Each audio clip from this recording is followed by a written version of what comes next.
Hey, what's going on, everybody? It is James here with Crypto Quick Start, and in this video I want to talk about cost averaging, which is it can be a really powerful strategy. I'm going to give you an example of a mistake that I made. I always like using my mistakes because I think other people can learn from them. I'm learning from them. They're expensive for me, but hopefully you can learn from them for free.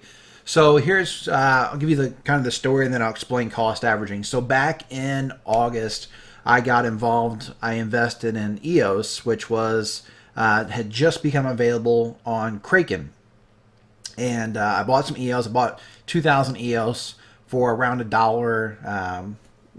Whatever it was, $1.34 or something like that. So I had that EOS, and I was holding it and holding it and holding it, and then in September, EOS started to go down, and it went down to 71 cents, and I was a little upset that I was losing money. Obviously, I was down almost 50%, but I mused about investing more in my Facebook group, quite a bit more, in fact. But I decided, no, I better not. And later, EOS continued to drop. It dropped all the way down to about 48 cents, if I remember right. And again, I mused, maybe I should go ahead and put some more money in. But I was so irritated. I was so frustrated emotionally about the fact that my $1.34, had become 48 cents, that I decided not to buy more EOS. I decided just to say to hell with it. And I have this problem in my mind. I don't know if you have this problem or not, but sometimes I forget that you can do a nibble, right? You don't have to do a great big buy. If you are thinking a coin might be good, it doesn't mean you got to put in a bunch of money. So for me, for example, I kept thinking I wanted to double down or go big on EOS, and then I decided it was too risky, so I didn't. But I could have thrown $500 at it. That wouldn't have been a big deal, or $100, or at least something at the coin. And if I had done that, it actually would have brought down the average cost of my coins. So I had 2,000, and what happened was it had made a little bit of a run up earlier where it got to like $1.45, and I actually sold 750 of my coins. I decided that I had invested too much in that one coin, so I shortened my position down to 1,250 coins, unfortunately. So then when it dropped down to, the 48 cents or whatever, had I put $500 in, that would have bought me, what is that, about 100 coins? 1,000 coins, right? Is my math right? I think my math's right. Would have bought me something like 1,000 coins. So then I would have had 2,250 EOS for, right around, like maybe a little over $2,000, right? So my cost per coin would have dropped from about $1.34 down to about $1. In fact, let's do the math real fast. We'll open up a Google Sheet and we'll do this. All right, so let's say that I had 1,250 coins and I paid $1.34 a piece.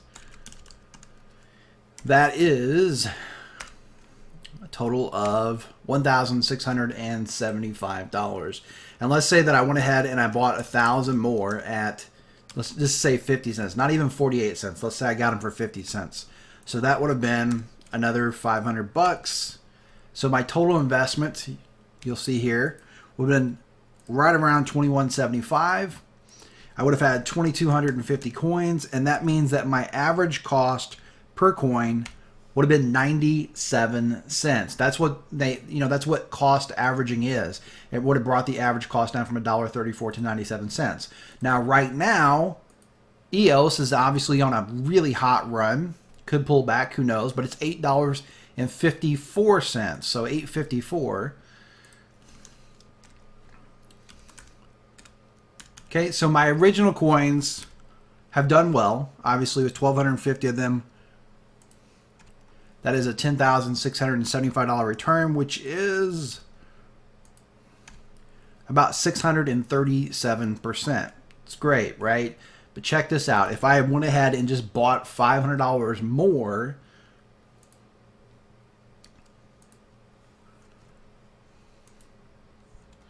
I'd have a $19,215 return, which would have been 883% instead of 637. So that's kind of a big deal, right? It's one of those things where hindsight's always 20/20, but when I look back and I look at the charts, and this is part of my journey learning, right? At the time, I was just emotional because I was down. I mean, that's really big. I mean, you look at that 50 cents from $1.34, it's about a 63% loss. So I was really upset about that loss, and so I was like, I'm not putting any more money in that freaking coin. But realistically, if I looked at the charts and really looked at all the angles, it was unlikely that it was going to drop a whole lot more. Now, it might have, right? And when I first started looking at buying more, I wanted to buy 71 cents when it was at 71 cents. So let's do that one. All right, so if I'd have bought, let's say around 700. So if I bought 700 of them when they're 71 cents, that would have been a $4.97 investment. That would have given me, 1,950 coins for $21.72, which would have been $1.11 per coin.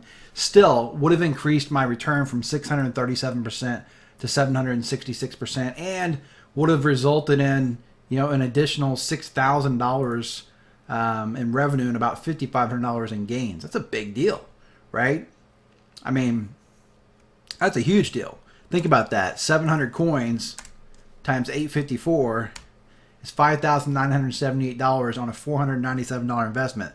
So just that second buy would have been a 1,200% return, 1,202%, right? And the total buy would have been 766. So anyway, that's kind of how cost averaging works. Now, it can also bite you in the ass sometimes, because maybe I would have bought at 71 cents and maybe it crashed all the way down to zero and I lost the entire 1675 I put in plus the 500.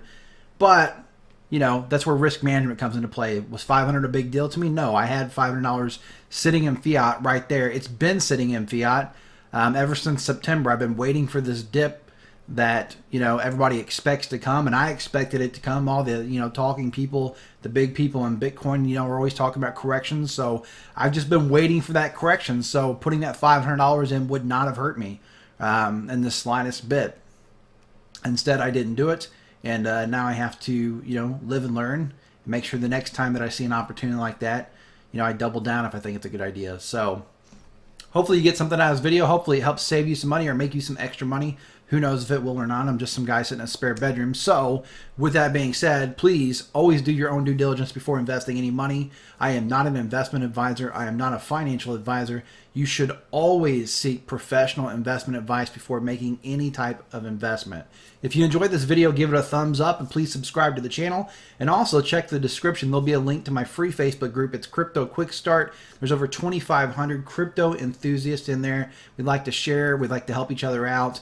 And we'd like to, do our very best to make sure all of us make a whole lot of money in this crazy market. This is James. Thanks for watching the video. I'll see you next time.